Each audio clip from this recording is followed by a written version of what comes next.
Hello friends, स्वागत है आपका इस वीडियो में। इस वीडियो में हम लोग क्लास 10th का फर्स्ट चैप्टर फिजिक्स का प्रकाश का परावर्तन तथा अपवर्तन पढ़ने वाले हैं। ये बहुत ही इम्पोर्टेंट होने वाला है क्लास 10th के लिए। इस वीडियो को अंत तक ज़रूर देखिएगा। आपको प्रकाश अगर क्लियर नहीं हुआ है तो एकदम अच्छे से क्लियर हो जाएगा। तो चलिए वीडियो को शुरू करते हैं। सबसे पहले तो हम लोग समझेंगे प्रकाश होता क्या है।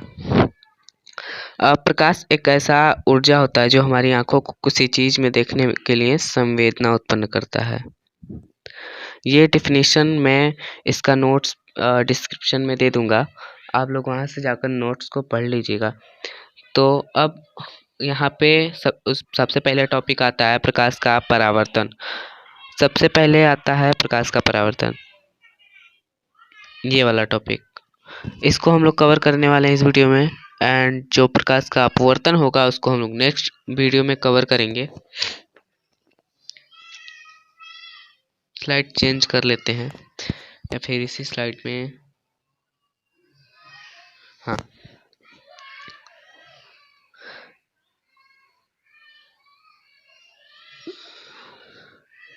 ये प्रकाश का परावर्तन क्या होता है, जैसे कोई ये समतल पृष्ठ है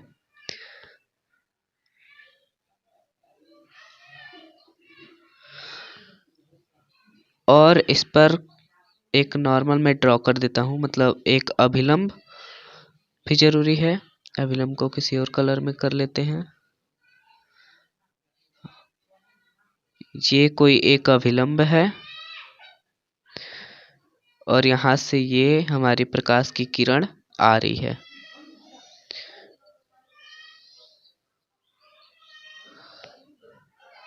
ये प्रकाश की किरण आई और ये जब प्रकाश की किरण आई है तो ये अपने मार्ग से मुड़ जाएगी। ये परावर्तक पृष्ठ से टकरा करके अपने जो मार्ग है उससे वो मुड़ जाएगी। तो ये क्या होगा, अब ये यहीं से निकल करके ऐसे मुड़ जाएगी।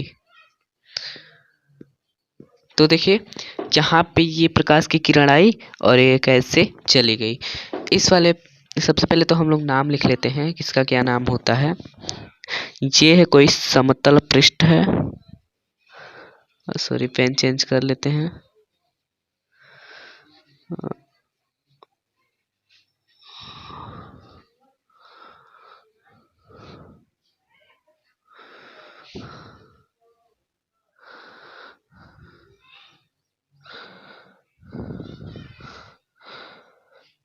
समतल पृष्ठ,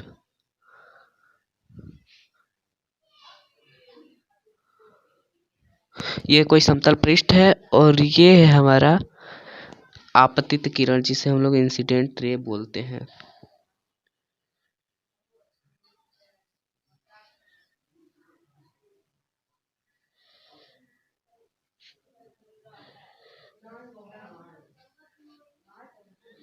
ये हमारा आपतित किरण और ये है हमारा परावर्तित किरण।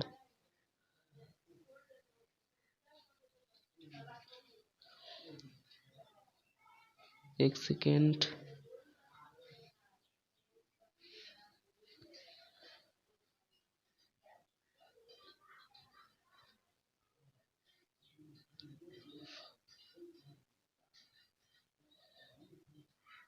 ये हमारा परावर्तित किरण और ये है हमारा अभिलंब। अभिलंब को मैं यहाँ पे लिख लेता हूँ।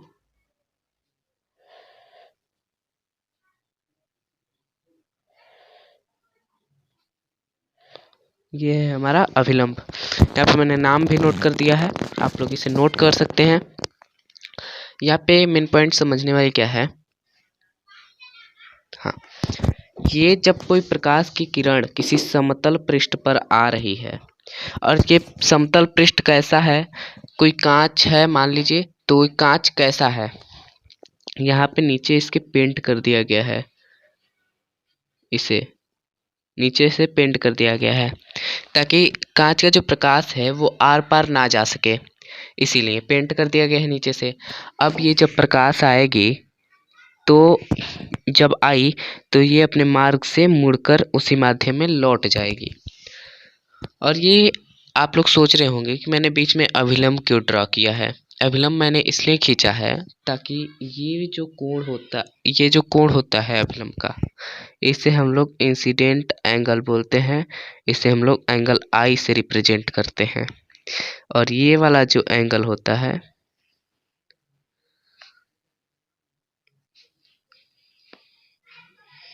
ये वाला एंगल, इस वाले एंगल को हम लोग एंगल आर बोलते हैं।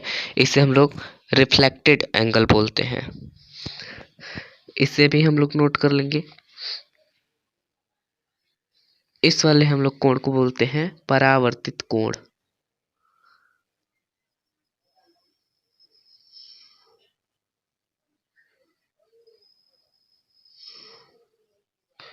और इस वाले कोण को हम लोग बोलते हैं आपतित कोण। यही आपतित और ये कोण, आपतित कोण। यह परावर्तित किरण और यह है आपतित किरण और ये परावर्तित कोण, आपतित कोण। तो इतना चीज आप लोग को समझ में आ गया होगा। अब हम लोग थोड़ा इसके बारे में और डिटेल से पढ़ते हैं। सबसे पहले मैं इसी में आपको समझा देता हूँ कि ये जब प्रकाश आई तो ये अभिलंब का जो साइन आई, एंगल इंसिडेंट बना है, वही बराबर होता है एंगल ऑफ रिफ्लेक्टेड एंगल के बराबर होता है। मतलब क्या होता है कि आपतित किरण बराबर होता है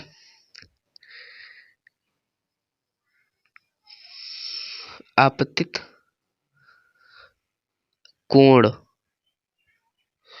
किसके बराबर होगा? परावर्तित कोण के। आपतित कोण परावर्तित कोण के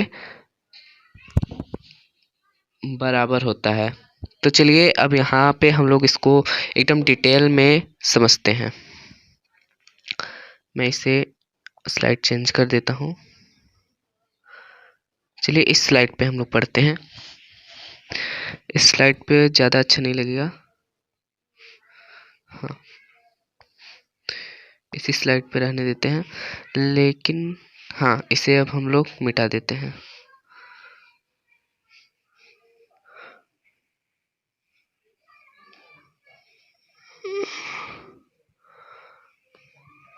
अब हम लोग देखने वाले हैं कि प्रकाश के जो परावर्तन होता है उसके कितने नियम होते हैं। सबसे पहले तो मैं आप लोग को प्रकाश का परावर्तन तो समझा दिया कैसे होता है, बट उसका डिफिनीशन अभी तक नहीं बताया। तो डिफिनीशन एक बार सुन लीजिए, आप लोग को क्लियर हो जाएगा। जब प्रकाश किसी पालिशदार या चिकने तल पर गिरता है तो उसका अधिकांश भाग तल से टकराकर उसी माध्यम में वापस लौट जाता है। प्रकाश के चिकने या पालिशदार तल से टकराकर लौटने की इस प्रक्रिया को प्रकाश का परावर्तन कहते हैं। आप लोग मेरी आवाज़ को पॉज कर करके इसे नोट कर लीजिए ताकि आप लोग को एकदम अच्छे से क्लियर हो जाएगा। चलिए अब हम लोग पढ़ते हैं प्रकाश के परावर्तन के नियम के बारे में। चलिए यहाँ पे हम हेडिंग लिख लेते हैं,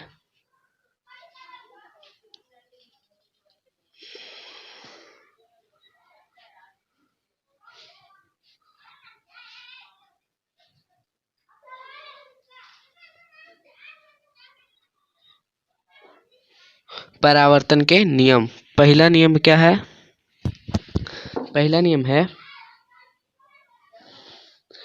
कि आपतित किरण और आपतन बिंदु और अभिलंब एक ही तल में होते हैं। कैसे होते हैं समझते हैं। ये कोई वो समतल पृष्ठ है और ये है हम लोग का अभिलंब। ये प्रकाश की किरण आई और ऐसे प्रकाश की किरण मुड़ गई। तो ये अभिलंब क्या है? इसी बिंदु पे है। और फिर से ये आपतित किरण कहाँ है, कहाँ आई? यही बिंदु है आपतन। इस बिंदु को आपतन बिंदु भी बोलते हैं। आपतन बिंदु यहाँ पर है, यह अभिलंब भी यहीं पे है और अपवर्तन बिंदु भी यहीं पे है। इसीलिए हमारा ये एक नियम बनता है,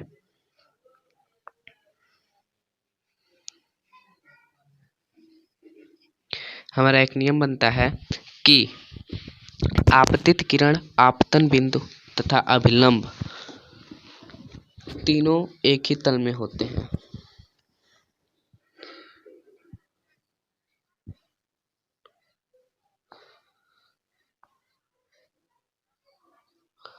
ये थोड़ा सा दिक्कत।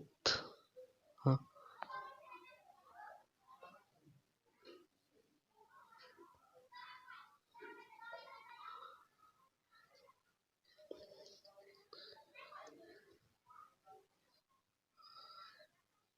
आपतित किरण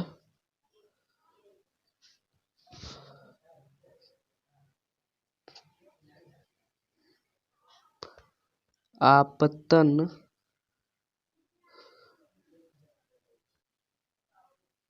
बिंदु तथा अभिलंब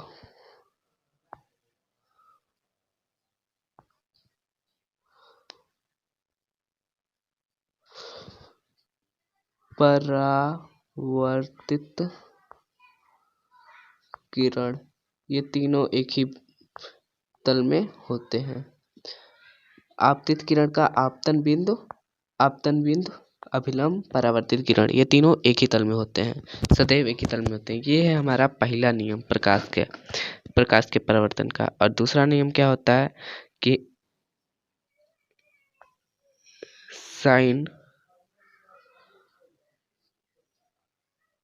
I बराबर O, मुझे साइन नहीं लिखना चाहिए, ऐसे ही।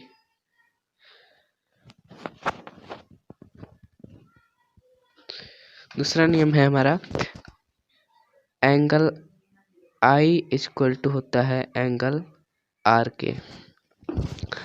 ये दूसरा नियम है। आप लोग इसे चाहे तो नोट कर सकते हैं या फिर आपको नोट्स में मिल जाएंगे। चलिए अब हम लोग समझते हैं प्रतिबिंब कि प्रतिबिंब क्या होता है।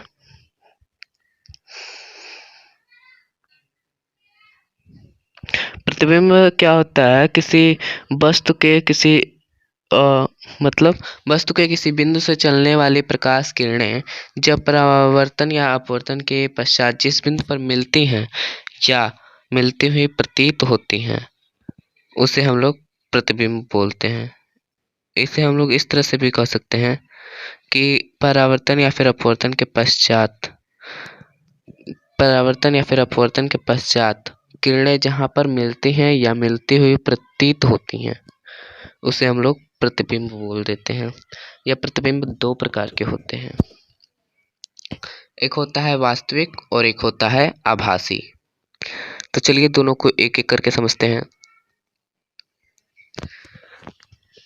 पहला है, सबसे पहले तो यहाँ पे एक चार्ट के माध्यम से मैं आप लोग को समझाने की कोशिश करूंगा।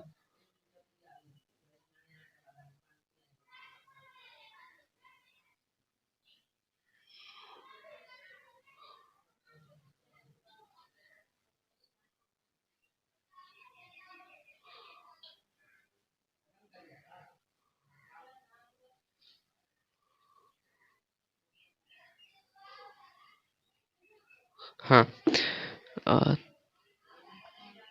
मैं बढ़िया सा आप लोग के लिए एक चार्ट बना देता हूँ ताकि आप लोग को एकदम अच्छे से क्लियर हो जाएगा।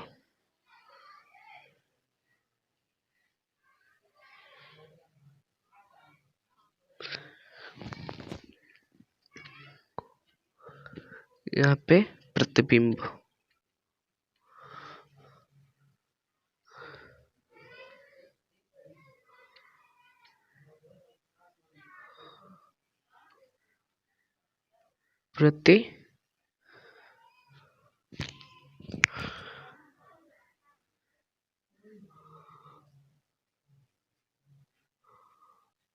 प्रतिबिंब, ये थोड़ी सी राइटिंग अच्छी नहीं हो रही है क्योंकि डिजिटल पेन है, तो डिजिटल पेन से राइटिंग अच्छी नहीं हो पाती है। प्रतिबिंब दो प्रकार के होते हैं, पहला वास्तविक और दूसरा आभासी।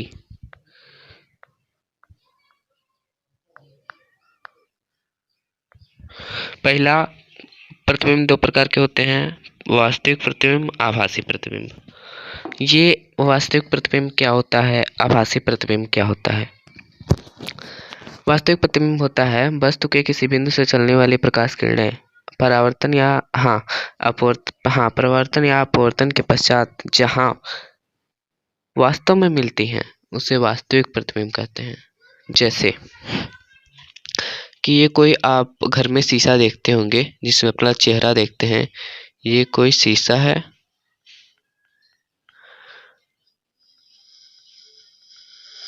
हाँ,